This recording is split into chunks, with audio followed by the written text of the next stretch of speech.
नमस्कार मित्रांनो, राजकारणामध्ये काही पण होऊ शकतं. आता विधानसभेला 2-3 महिने बाकी आहेत आणि प्रकाश आंबेडकर साहेबांची जी वक्तव्य येत आहेत त्यांची भूमिका जी बदलती भूमिका आहे आणि ओबीसी समाजाला त्यांनी साथ घातलेली आहे आणि दलित आणि ओबीसी आणि आदिवासी समाज एकत्र येण्याची गरज आहे हे आंबेडकर साहेब प्रत्येक सभेमधून सांगत आहेत. मित्रांनो, त्यामुळे येणाऱ्या काळामध्ये छगन भुजबळ साहेब आणि प्रकाश आंबेडकर साहेब हे एकत्र आले तर राजकारणामध्ये एक प्रचंड मोठी उलथापालथसुद्धा होऊ शकते आणि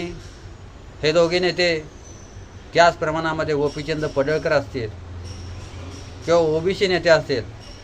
ही एकत्र आली तर नवल वाटायला नको मित्रांनो, कारण राजकारण